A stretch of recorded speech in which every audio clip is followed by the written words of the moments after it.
Here we have characteristics of stars. This is found on page 15 of the Earth Science reference tables. So we have different categories of stars. We have our white dwarfs, we have our main sequence stars, giants, and supergiants.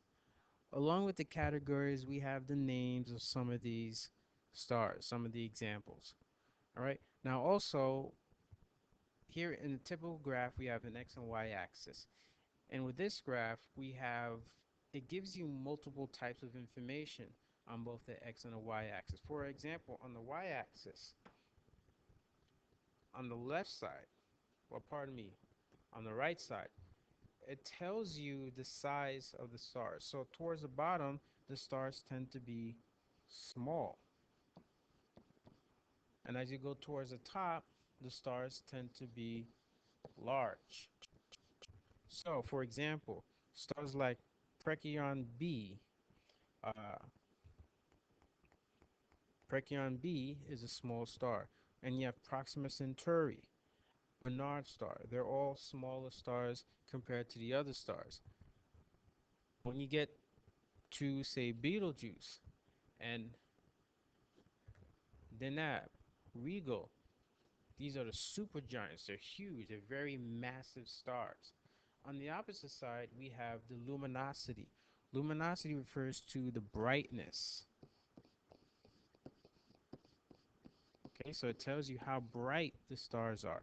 So towards the bottom, okay, we have our smaller values, and this is in a logarithmic of 10. So we have a small value. So towards the bottom, they're dim. Stars are dim. Towards the top, you have your brightest.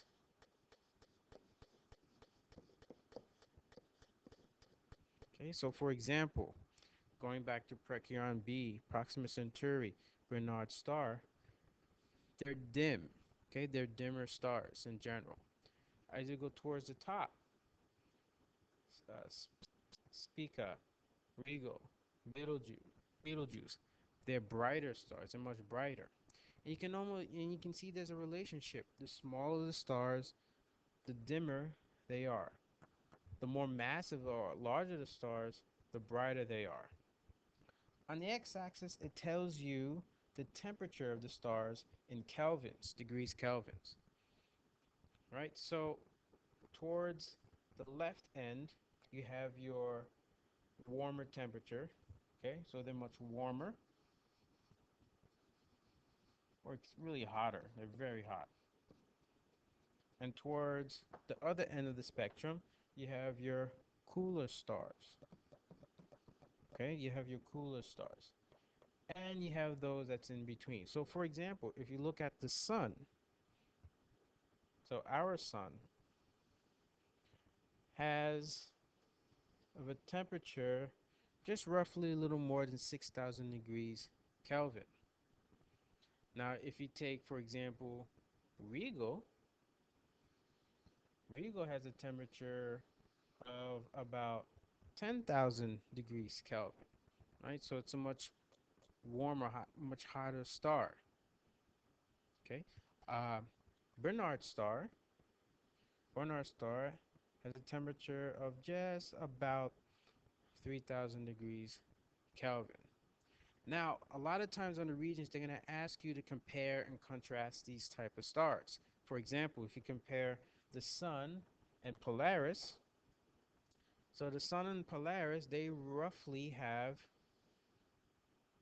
the same temperature, similar temperature. But what's the difference between them is that the sun is dimmer or not as bright as compared to Polaris, and also it is the sun is not as large as Polaris.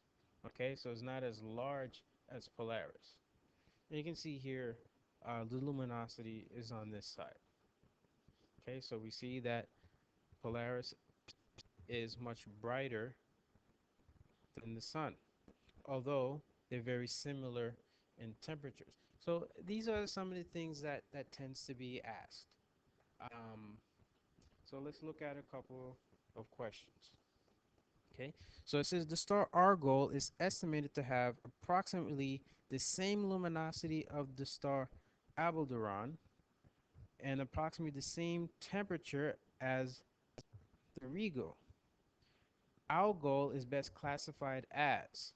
So in this question, they're giving you two pieces of information from two different stars. So what we need to do is to combine those pieces of information and to figure out what type of star that we have. So it says the star Algol is estimated to have approximately the same luminosity of the star Aldebaran.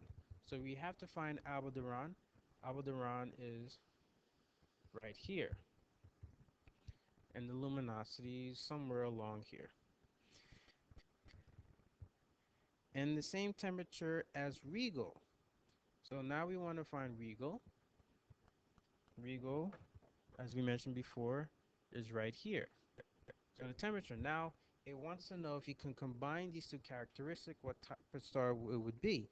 So if you just come down, okay, so you take your x-axis and your y-axis and see where they kind of come together, okay, and so basically it's close to being a main sequence star. So the best choice is choice A, main sequence. It's not a red giant star. It's not a white dwarf. White dwarfs would be somewhere towards the bottom, nor a red dwarf. Again, if it's a dwarf, it's small, then it's towards the bottom. So it's part of a main sequence star. Which statement describes the general relationship between the temperature and the luminosity of main sequence stars? So here's something that I need to mention. If you look at the bottom here, there's a relationship between the surface temperature and the color. So the hotter stars are blue, blue to white. These are the really, really hot stars. The intermediate stars are about white to yellow, and your cooler stars are from your orange to red. Okay? So, so what's the relationship here? So again, you have an X and Y axis. Here you have your main sequence stars. If you start out, say, at the corner here with Proxima Centauri and go all the way up to uh, Sippica, well, we know the smaller and the dimmer the stars, the cooler the temperature,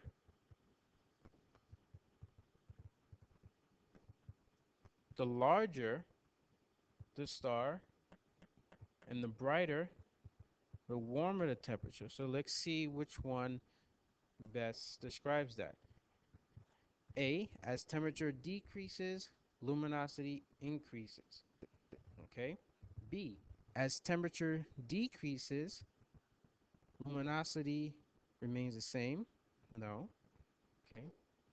As temperature increases, luminosity increases. So as we go, as the temperature increases, the luminosity tends to increase also.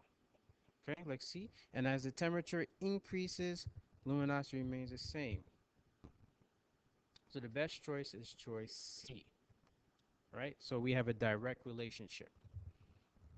Next question. Which two stars are most similar in luminosity? So they give you pairs, and you have to see which ones have similar luminosity. So essentially, they're going to be on the same horizontal line or same horizontal plane. So you look at each pair and you see. Here, the first one, we have Betelgeuse and Bernard star. Here's Betelgeuse. Betelgeuse is up here, and Bernard star is down here. So they do not have the same luminosity. Then we have Procyon b and Alpha Centauri. Okay, so we have Alpha Centauri here and Procyon b. Again, they're not in the same horizontal plane, if you will. Then we have Polaris and the Sun. Here we have Polaris and the Sun. Nope, they're different luminosity. Then our last choice, Alpha Centauri and Sirius. So the best choice, or the closest one, would be Alpha Centauri and Sirius. Okay. Next question. Compared with our sun, the star Betelgeuse is, so here is our sun. We have our sun that's already circled here. And here we have Betelgeuse. So we know the sun is not as bright and is not as massive, but is warmer compared to Betelgeuse. So let's see. Compared to our sun, the star Betelgeuse is smaller, hotter, and less luminous? No. Smaller and cooler? No. Because we know Betelgeuse is it's a massive star. Now, is it larger, hotter, and less luminous? Well, we know it has a high luminosity because it's towards the top, and we know it is larger, but it's cooler. It's cooler because it's on the cooler end of the spectrum.